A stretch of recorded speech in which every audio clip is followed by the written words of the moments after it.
So hey everyone, welcome back to our channel RBS wizard.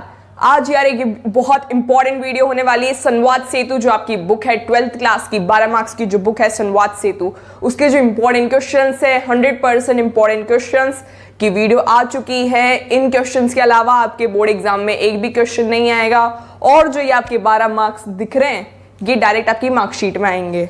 समझ रहे हो? तो यार इस वीडियो को शुरू से लेकर एंड तक देखना। जो भी इंपॉर्टेंट पॉइंट्स मैं बताऊं उसको नोट डाउन करो, ठीक है। इन बहुत मतलब यार बहुत फोकट के मार्क्स हैं आपके 12 नंबर, बहुत फोकट के मार्क्स हैं ये, ठीक है। इनमें से एक भी नंबर नहीं कटेगा। आई गारंटीड यू कि इसमें से एक भी नंबर नहीं कटेगा। तो यार इस वीडियो को अच्छे से देखना, इसमें जो मैं बोल रही हूँ उसको ढंग से सुनना और इन क्वेश्चंस को लिख लेना एक पेज पे, ठीक है। उनको लिख लेना, लिखते नहीं हो तुम लोग वीडियो।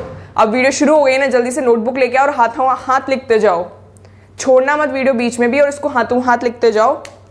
स्टार्ट करते हैं। संवाद सेतु जो बुक है आपकी तीसरी बुक है, ठीक है, और उसमें से 12 अंक के प्रश्न आपसे पूछे जाएंगे। 12 मार्क्स के क्वेश्चन आपसे पूछे जाएंगे, बहुत ईजी क्वेश्चन है।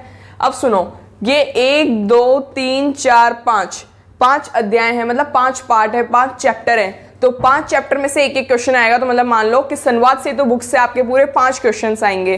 क्लियर? जो आपका चैप्टर 1 है, अध्याय नंबर 6 है, अध्याय नंबर 6 में से आपसे 2 अंक के क्वेश्चन पूछे जाएंगे। अध्याय 6 में से 2 अंक के क्वेश्चन पूछे जाएंगे। अध्याय 7 में से 2 अंक के पूछे जाएंगे। अध्याय 6 और अध्याय 7 में से 2-2 नंबर के प्रश्न आपसे पूछे जाएंगे। अध्याय 8 में से 2 अंक का पूछा जाएगा। अध्याय 8 में से 2 अंक का पूछा जाएगा। अध्याय 9 में से 3 अंक का पूछा जाएगा और अध्याय 10 में से भी 3 अंक का पूछा जाएगा। तो 2 2 4 5 6 7 8 9 10 11 12, मतलब ये 12 नंबर आपके केवल 5 चैप्टर से केवल 5 क्वेश्चंस पढ़ने से आ जाएंगे। समझ रहे हो? 5 क्वेश्चंस आप करके आओगे बोर्ड एग्जाम्स में, 12 नंबर आपकी मार्कशीट में आ जाएंगे, ठीक है। हिंदी से काफी बच्चे डरते हैं, हिंदी से डरने की जरूरत नहीं है। थोड़ी सी अपनी राइटिंग स्पीड तेज रखना हिंदी के पेपर में, और बाकी मैं टिप्स आपको बाद में देते जाऊंगी, ठीक है। सो सबसे पहले हम देख लेते हैं अध्याय नंबर 6।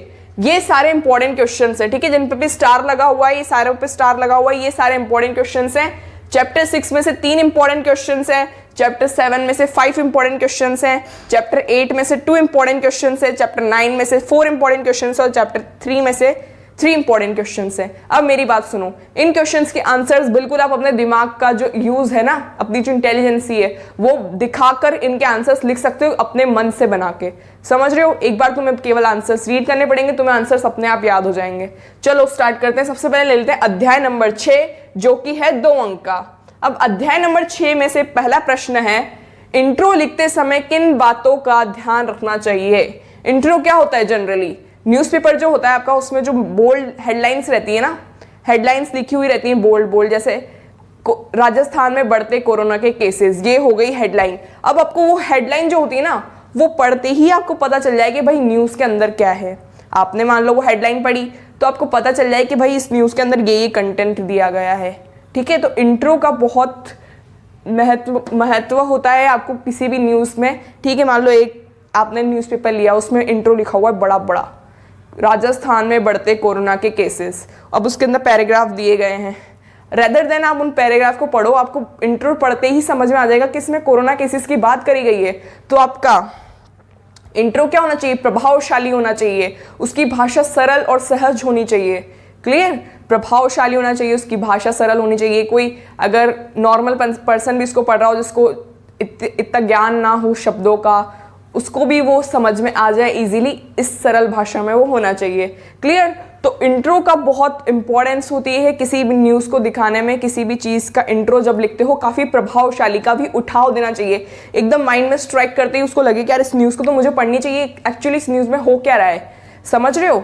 तो इंट्रो काफ़ी प्रभावशाली होना चाहिए आपका, उसकी भाषा सरल होनी चाहिए, सहज होनी चाहिए और काफ़ी उठाव दे, ठीक है।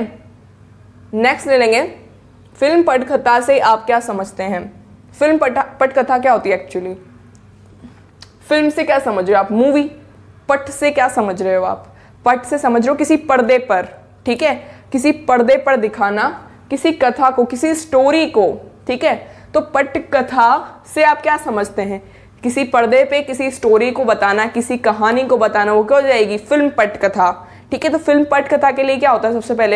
सबसे पहले उसकी स्टोरी लिखते हैं, ठीक है। सबसे पहले उसकी कहानी लिखते हैं, फिर उसके डायलॉग्स लिखते हैं, देन आगे वो कहानी चलती है। समझ रहे हो? तो जो ये पटकथा है, इससे क्या समझते हो? पर्दे के ऊपर कोई भी स्टोरी चलना, वो क्या हो जाएगी? आपकी पटकथा हो जाएगी। ठीक है, ये सारे इंपॉर्टेंट क्वेश्चन हैं। ये क्वेश्चन नंबर 1 हमने खत्म कर लिया। हम आ गए क्वेश्चन नंबर 2 पे। क्वेश्चन नंबर 2 ये है कि फिल्म पटकथा से आप क्या समझते हैं? ठीक है, तो इसके लिए सबसे पहले क्या होगा? सबसे पहले आप इसकी कहानी लिखेंगे, देन इसके डायलॉग्स लिखेंगे। फिल्म जो चलती है उसमें डायलॉग्स का मेन इंपॉर्टेंस होती है। ठीक है, तो डायलॉग्स लिखेंगे, देन आफ्टर क्या लिखोगे? उसके बाद क्या लिखोगे? उसके बाद आपकी कहानी कथा चलेंगी। ठीक है, वो आगे की तरफ प्रोसीड होगी, आगे की तरफ प्रारंभ होगी। क्लियर? नेक्स्ट आ जाएंगे क्वेश्चन नंबर 1। क्लियर हो गया आपको? इंट्रो लिखते समय किन बातों का ध्यान रखना चाहिए? क्लियर? उसकी भाषा सरल सहज होनी चाहिए और काफी उठाव देने वाली होनी चाहिए। ठीक है, फिल्म पटकथा से क्या समझते हैं आप? फिल्म पटकथा यही किसी पर्दे के ऊपर किसी भी कथा को चलाना, कथा दिखाना, वो क्या हो जाएगी? फिल्म पटकथा। ठीक है, नेक्स्ट क्या हो जाएगा? अखबार व टीवी समाचार लेखन में क्या अंतर है? अखबार और टीवी समाचार लेखन में क्या अंतर है? अब सुनो, अखबार जो होता है जनरली कौन पढ़ते हैं? जो पढ़े लिखे होते हैं, जिनको पढ़ना आता है, जिनको लिखना आता है, जिनको समझना आता है, जो पढ़े लिखे होते हैं वही ज़्यादा अखबार पढ़ते हैं, देखा होगा आपने।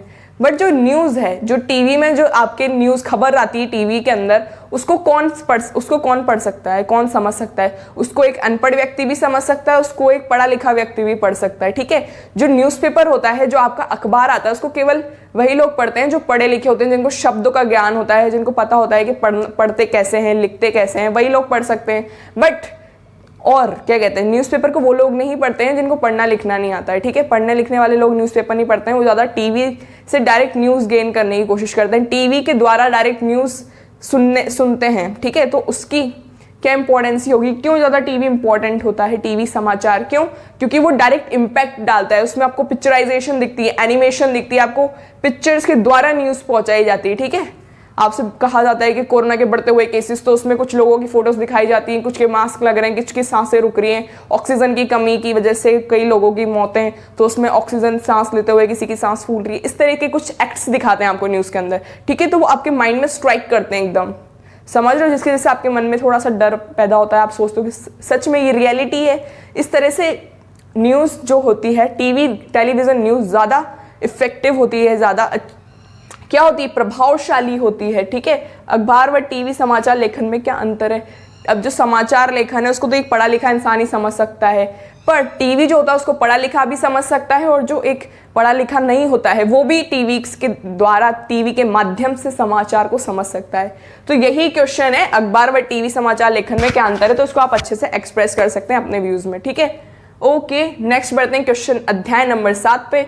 अध्याय नंबर 7 है अध्याय नंबर 7। अध्याय नंबर 6 हमने खत्म कर लिया। अध्याय नंबर 6 के में से 2 अंक का प्रश्न आएगा, और ये तीनों इंपॉर्टेंट हैं, इन तीनों को अच्छे से पढ़ना। ठीक है, नेक्स्ट आ जाएंगे हम अध्याय नंबर 7 पे। अब देखो, संवाद सेतु है ना, केवल 1 दिन की बुक है, 1 दिन की भी क्या 5 से 6 घंटे पढ़ लेना, इसको संवाद सेतु कंप्लीट हो जाएगी आपकी। ठीक है, नेक्स्ट पढ़ो अध्याय नंबर 7। अध्याय नंबर 7 है 2 अंक का, इसमें से 5 इंपॉर्टेंट क्वेश्चन हैं। अब देखो, फर्स्ट देखते हैं, पहला प्रश्न देखते हैं, फोटो फीचर से आप क्या समझते हैं? फोटो फीचर एग्जैक्टली होता क्या है? फोटो फीचर होता है, कई बार आप देखा होगा आपने, जब आप स्कूल में थे, अगर आप प्ले स्कूल में होंगे, किसी मतलब थोड़े ठीक ठाक स्कूल में होंगे, तो उसमें कुछ होती हैं स्टोरीज सिखाते हैं आपको टीचर, कहानियां। तो किसके माध्यम से बताते हैं? एक फोटो, मान लीजिए कौवे वाली कहानी है, ठीक है, थ्रस्टी क्रो, प्यासा कौवा वाली कहानी है, तो उसमें क्या होगा? पिक्चराइजेशन के माध्यम से उसमें कुछ लिखा हुआ नहीं होगा, बट जो फोटो फीचर होगा उसके वजह से आपको पूरी स्टोरी क्लियर हो जाएगी। समझ रहे हो? जो फोटोज होंगे उनसे पूरी स्टोरी क्लियर हो जाएगी। ठीक है, तो देखो फिल्म, ये क्या होता है, फोटो फीचर क्या होता है?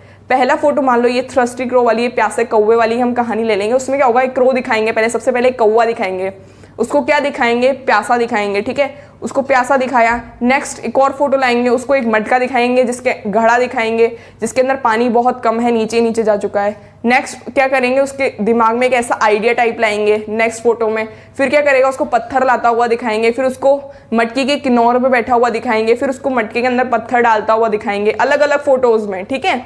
तो इससे क्या होगा, आपको पूरी स्टोरी जो है, पूरी कहानी जो है किसके माध्यम से समझ में आ रही, केवल एक फोटो के माध्यम से, कुछ फोटोज के माध्यम से, उसमें कुछ लिखा हुआ नहीं तो भी आपको क्या हो रहा है, वो पूरी स्टोरी, पूरी जो कहानी है वो समझ में आ रही है, ठीक है। तो फोटो फीचर से आप क्या समझते हैं, मैंने आपको एक्सप्लेन कर दिया, इसको आप एक्सपेंड करके अपने एग्जाम्स में आंसर लिख के आ सकते हैं, इसका आराम से खींच के, ठीक है। आंसर्स खींचने में काफी माहिर है, ठीक है। तो ये क्वेश्चन आपको क्लियर हो गया होगा। नेक्स्ट है व्यक्तित्व परक फीचर। व्यक्तिपरक फीचर क्या होता है, व्यक्तिपरक फीचर क्या होता है।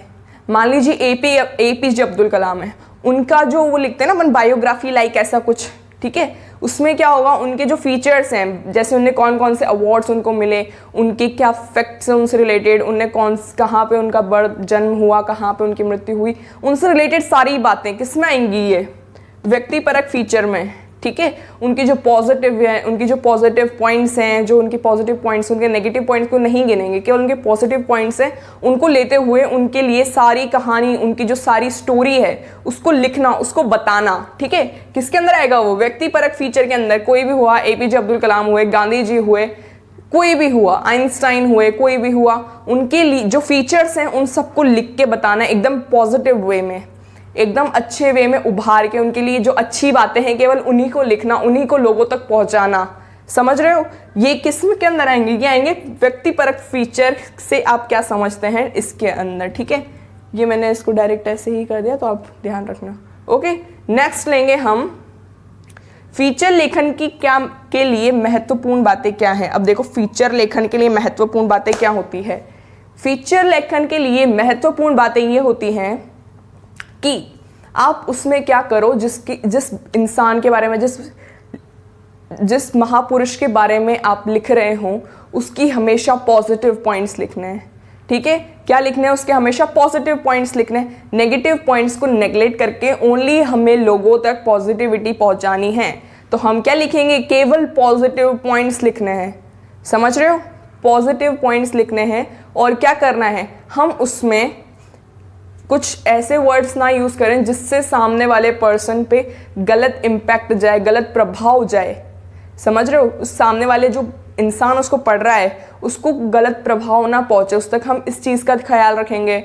जिसके बारे में हम लिख रहे हैं उसके बारे में कोई गलत बात ना लिखे, ताकि उसको हर्ट ना हो, उसको बुरा ना लगे, ठीक है। उसके लिए हम कुछ उल्टा सीधा ना लिख रहे हो, इस बात का ख्याल रखना है। भाषा सरल सहज ये होनी चाहिए। हर चीज़ का आंसर आपने जिसमें भी लिखना है ना, आपको ये लाइन तो लिखना, ठीक है। भाषा क्या होनी चाहिए, सरल होनी चाहिए, सहज होनी चाहिए, इजी टू अंडरस्टैंड होनी चाहिए, सामने वाले को इजीली समझ में आनी चाहिए। क्लियर। तो ये किसका है, फीचर लेखन के लिए आपको किन महत्वपूर्ण बातों का ख्याल रखना चाहिए, ठीक है। महत्वपूर्ण बातें क्या हैं, समझ गए हो। उसकी पॉजिटिविटी पहुंचानी है हमें लोगों तक, उसकी पॉजिटिव पॉइंट्स लिखने, नेगेटिव पॉइंट्स को नेग्लेक्ट करके उन नेगेटिव पॉइंट्स को हटा के पॉजिटिव पॉइंट्स लिखने हैं। क्लियर। नेक्स्ट आ जाएंगे हम, रेडियो फीचर्स की क्या विशेषता है। रेडियो फीचर की क्या विशेषता है। जनरली आपने गांव में देखा होगा, तीन चार आदमियों का झुंड बन जाता है और रेडियो चलाते हैं वो तबीयत से, रेडियो सुनते हैं, उसमें जो भी न्यूज़ आती है, आपने देखा होगा अपने कृषि से रिलेटेड न्यूज़ आती है, कहीं आकाशवाणी ऐसी कुछ न्यूज़ आती है, आकाशवाणी वगैरह, उसमें मौसम रिलेटेड, हमें कभी कौन सा बीज डालना चाहिए खेतों में, कौन सी फसल बोनी चाहिए, क्या टेम्परेचर है, कब मौसम बरसात होगी, ऐसी कुछ न्यूज़ें आती हैं उसमें रेडियो के अंदर। तो क्या होता है रेडियो में, रेडियो को एक अनपढ़ आदमी भी समझ सकता है, रेडियो के द्वारा न्यूज़। क्लियर। रेडियो से कौन, एक अनपढ़ आदमी भी समझ सकता है, ठीक है। वो एक पढ़ा लिखा और अनपढ़ आदमी दोनों के लिए रेडियो क्या है, बेनिफिशियल है। बट इसमें क्या होता है, इसमें पिक्चराइजेशन नहीं होता है, हमारे दिमाग में पिक्चर्स नहीं चल रही होती हैं, ठीक है। पिक्चर्स के द्वारा रेडियो में रेडियो का कोई रोल नहीं होता पिक्चर्स से, ठीक है। एंड रेडियो में, और जो रेडियो होता है इसमें क्या होनी चाहिए, जो इंसान, जो बंदा या बंदी रेडियो के बारे में, मतलब रेडियो से बोल रहा है, मतलब कुछ भी वो आकाशवाणी जो भी कर रहा है, जो भी वो बता रहा है कि ये ऐसा होना चाहिए, ऐसा नहीं होना चाहिए, न्यूज़ जो भी न्यूज़ एंकरिंग कर रहा है, न्यूज़ को बोल रहा है, उसकी लैंग्वेज क्या होनी चाहिए, उसकी लैंग्वेज सरल होनी चाहिए, ठीक है। सरल होनी चाहिए, सहज होनी चाहिए, इजी टू अंडरस्टैंड होनी चाहिए। क्लियर?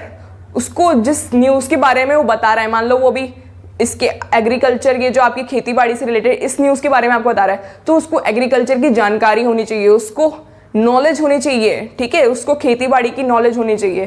क्लियर? एंड नेक्स्ट, मान लीजिए वो स्पोर्ट्स रिलेटेड कोई भी न्यूज़ बता रहा है, तो उसको स्पोर्ट्स से रिलेटेड जानकारी होनी चाहिए कि स्पोर्ट्स से रिलेटेड जानकारी होनी चाहिए। मान लीजिए वो किसी भी गेम के बारे में बता रहा है, तो उसको उस गेम से रिलेटेड जानकारी होनी चाहिए। समझ रहे हो किस तरीके से अपने आंसर्स एक्सप्रेस करने हैं? क्लियर हो रहा है आपको? और देखिए, ठीक है, जो इंसान जो भी उसको न्यूज़ को पढ़ रहा है ना या बोल रहा है, तो उसको उस चीज़ का ज्ञान होना चाहिए, उस पर्टिकुलर सब्जेक्ट का उसको ज्ञान होना चाहिए। क्लियर है? आगे बढ़ते हैं। नेक्स्ट है, टेलीविज़न फीचर और रेडियो फीचर से अधिक प्रभावशाली कैसे होता है? हमें ये पता ही है कि टीवी फीचर, टीवी टेलीविज़न की जो न्यूज़ होती है या फिर जो रेडियो की न्यूज़ होती है, ज़्यादा इम्पैक्ट कौन डालती है? अच्छा, ज़्यादा अच्छा प्रभाव कौन डालती है? ऑब्वियसली टीवी वाली डालती है। टीवी पे जो न्यूज़ देखते हैं, क्यों? क्योंकि उसमें पिक्चराइजेशन के माध्यम से हमें समझाया जाता है। पर रेडियो में केवल हम सुनते हैं, पर टीवी में हम सुनते भी हैं, देखते भी हैं। ठीक है, जो इंसान मतलब जिसको सुनाई नहीं देता है, वो टीवी से भी न्यूज़ उसकी हेडलाइंस पढ़ के देख सकता है, बट जो रेडियो है उससे नहीं देख सकता। ठीक है, और टीवी का एक अलग ही इम्पैक्ट पड़ता है, आपने सोचा हो तो कई बार। ठीक है, कई बार हम ऑडियो म्यूजिक सुनने के बजाय हम डायरेक्ट टीवी में म्यूजिक सुनते हैं जिसमें वीडियोस वगैरह चलती हैं। क्यों? क्योंकि हमारा उस पर इम्पैक्ट ज़्यादा पड़ता है, उसकी तरफ, गाने की तरफ अट्रैक्शन ज़्यादा बढ़ता है। समझ रहे हो? इसी वजह से रेडियो से बेटर क्या होता है? टेलीविज़न। ठीक है, तो यही इसके अंदर लिखना है आपको, टेलीविज़न फीचर रेडियो से अधिक प्रभावशाली कैसे होता है। तो ये आप ऐसे ही एक्सप्लेन करेंगे। समझ में आ रहा है आपको? आंसर्स एकदम सरल और सहज भाषा में आपको भी लिख के आने हैं। तो भाई ये 7 चैप्टर भी खत्म हो गया यार इतने से क्वेश्चंस में। ये देख लो, तो मतलब ये 2 नंबर तो तुम्हारे पक्के हो गए और ये 2 नंबर भी पक्के हो गए। अब बढ़ते हैं अध्याय नंबर 8, चैप्टर नंबर 8, पार्ट 8 की तरफ बढ़ते हैं। पार्ट 8 जो है उससे 2 अंक का क्वेश्चन बनेगा और 2 अंक के क्वेश्चन के लिए केवल 2 क्वेश्चंस पढ़ने हैं। समझ रहे हो? इन 2 क्वेश्चंस को देखते हैं। अच्छे साक्षात्कार की क्या गुण होते हैं? कुछ बच्चों को अब तुमने देखा होगा बेसिक क्वेश्चन है यार। हाँ, डरते हैं बच्चे संवाद से, तो संवाद से तो पढ़ते ही नहीं। क्या है बुक में? एक्सप्लेन कर दिया ना क्वेश्चंस, यही सब है और क्या है संवाद सेतु में। वो पेज जब भरे भरे दिखते हैं ना तब डर लगता है, पर उनको एक एक लाइन पढ़ के उनसे क्वेश्चंस निकालते हैं ना, तो वो मेहनत मैंने कर ली है आप लोगों के लिए। बस आप लोगों को इसको पी जाना है ढंग से, ताकि ये 12 नंबर जो है ना मार्कशीट पे दिखे आपको उस दिन, जिस दिन आपका रिजल्ट आएगा उस दिन। समझ रहे हो?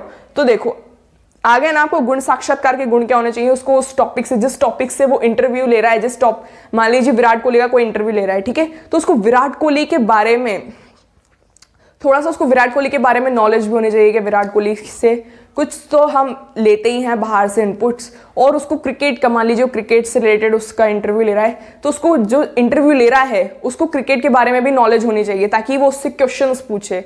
ठीक है, डिफरेंट वे में क्वेश्चंस पूछे। एक और इंपॉर्टेंट, हाथों हाथ उसके अंदर क्वेश्चंस, नए क्वेश्चंस बनाने की भी कला होनी चाहिए। क्या होनी चाहिए? हाथों हाथ वो नए क्वेश्चंस बना के पूछे।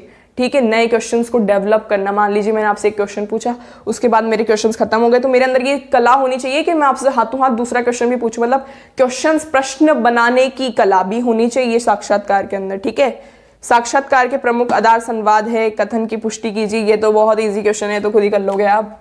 ठीक है, नेक्स्ट बढ़ते हैं अध्याय नंबर 9 पे। अध्याय 8 खत्म हो गया भाई आपका। ठीक है, इसके 2 अंक ना आ जाएंगे आपके कॉपी में। ठीक है, ये 6 नंबर का तो पढ़ लिया हमने, 9वां पार्ट और ले लेते हैं, इसके बाद 6 नंबर का और बच रहा है, वो भी कंप्लीट कर लेंगे। ठीक है, नेक्स्ट ले लेते हैं अध्याय नंबर 9। अध्याय नंबर 9 का फर्स्ट क्वेश्चन लेते हैं, वाणिज्य पत्रकारिता का क्या महत्व है? पत्रकारिता मतलब जानते हो, जो वो जो न्यूज़ लिखता है। ठीक है, न्यूज़ रिपोर्टर जो होता है। वाणिज्य मतलब समझते हो? वाणिज्य मतलब इकोनॉमिक्स। ठीक है, इकोनॉमिक्स जो होती है, वाणिज्य पत्रकारिता का महत्व क्या है? इकोनॉमिक्स जो होती है, इकोनॉमिक्स में क्या होता है, उस इकोनॉमिक्स का जो पत्रकार होता है, ठीक है, क्या महत्व है, क्या है उसका महत्व? वाणिज्य पत्रकारिता का क्या महत्व है? जो वो न्यूज़ आती है, जो वाणिज्य पत्रकार जो न्यूज़ देता है आपको, किस रिलेटेड देता है वो? बिजनेस बिजनेस, मान लीजिए वो न्यूज़ सुना रहा है आपको, तो उसको क्या सुनाएगा, वो आपको क्या कहेगा, पेट्रोल के दाम बढ़े, डीजल के दाम घटे, इस तरीके से जो न्यूज़ है इस चीज़ के रेट बढ़ रहे हैं, इस चीज़ के रेट बढ़ रहे हैं, इस चीज़ के रेट डिक्रीज हो रहे हैं, तो उसको क्या होना चाहिए, मार्केट के बारे में पता होना चाहिए कि भाई मार्केट में एग्जैक्टली हो क्या रहा है। ठीक है, कुछ किसी भी चीज़ से रिलेटेड, जैसे मार्केट शेयर्स बढ़े, मार्केट शेयर्स में 3% की गिरावट, इस तरीके की जो कोई न्यूज़ होती है वो किसके अंदर आती है, वाणिज्य पत्रकारिता का इसके अंदर आती है। ठीक है, इससे क्या महत्व क्या होता है, हमें देश दुनिया के बारे में पता हो।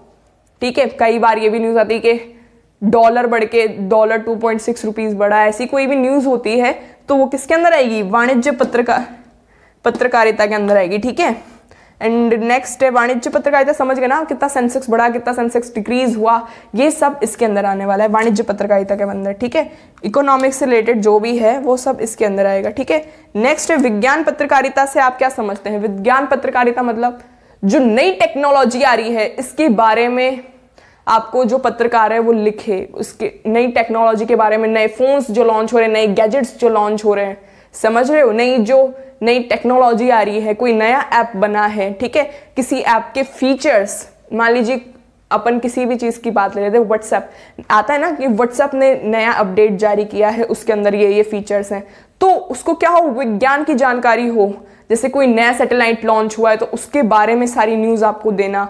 ठीक है, ये सब किसके अंदर आएगा, विज्ञान पत्रकारिता के अंदर आएगा। ठीक है, कि विज्ञान से रिलेटेड कोई भी बात हुई, मान लीजिए ये हुआ न्यूज़ में कि कोरोना की वैक्सीन आ गई है, कोरोना की वैक्सीन इस उम्र के बच्चों को लगेगी, तो कोरोना की वैक्सीन किससे रिलेटेड है, ये साइंस, इंडिया की जो टेक्नोलॉजी है, साइंस की जो टेक्नोलॉजी है वो इसके अंदर आएगी, विज्ञान पत्रकारिता के अंदर। तो जो पत्रकार होता है उसको विज्ञान के बारे में भी जानकारी होनी चाहिए, जिस चीज़ के बारे में वो लिख रहा है। ठीक है, जिस विज्ञान के जिस भी टॉपिक के बारे में वो लिख रहा है उसको उसके बारे में भी जानकारी होनी चाहिए। क्लियर आपको। नेक्स्ट देखेंगे विज्ञान पत्रकारिता के लिए किन बातों का ध्यान रखना चाहिए। विज्ञान पत्रकारिता के लिए किन बातों का ध्यान रखना चाहिए, उसकी भाषा सरल होनी चाहिए, सहज होनी चाहिए, जो सब लोगों के यूज में आए, सब लोगों के काम में आए। कौन लिखेगा, ये पत्रकार लिखेगा। ठीक है, जो पत्रकार रिपोर्टर है वो आप तक पहुंचाएगा ये सब। ठीक है, एक सेकेंड में वीडियो चेक कर लूं। ओके, तो ये सब आपके पास कौन पहुंचाएगा, विज्ञान पत्रकारिता। ठीक है, ये इन बातों का ध्यान किसको रखना है, इन बातों का ध्यान रखना रिपोर्टर को। ठीक है, रिपोर्टर के अलावा तीसरे जने को इस बात का ध्यान नहीं रखना है, रिपोर्टर को इस चीजों का ज्ञान होना चाहिए कि किस चीज, कौन सी चीज, मतलब मान लीजिए वो गैजेट्स, किसी मोबाइल के बारे में, तो उसको मोबाइल के बारे में पता होना चाहिए कि एंड्रॉइड क्या होता है, स्नैपड्रैगन क्या होता है, 48 मेगापिक्सल क्या होता है, कैमरे की क्या क्वालिटीज होनी चाहिए, बैटरी जो होती है उसमें बैटरी में कितना एमएच होना चाहिए, कितने एमएच की बैटरी बेस्ट होती है, तो उसको इन सब चीज़ों के बारे में पता होना चाहिए। क्लियर। नेक्स्ट ले लेंगे वाणिज्य पत्रकारिता के लिए किन बातों का ध्यान रखना चाहिए, उसको इकोनॉमिक्स की नॉलेज होनी चाहिए। ठीक है, इकोनॉमिक्स की नॉलेज होनी चाहिए, मार्केट शेयर्स के बारे में उसको पता होना चाहिए, उसको आना चाहिए कि मार्केट शेयर्स एग्जैक्टली होता क्या है, तभी वो आपको उसके बारे में डिटेल्स दे सकेगा, तो वो आपको इसके अंदर इंक्लूड करके लिखना है। ठीक है, ठीक है, बहुत इंपॉर्टेंट इजी क्वेश्चन है यार, 12 नंबर फोकट के मिल रहे हैं। आप खुद को देख के पता चल रहा होगा कि क्या है ये संवाद सेतु। नेक्स्ट ले लेंगे।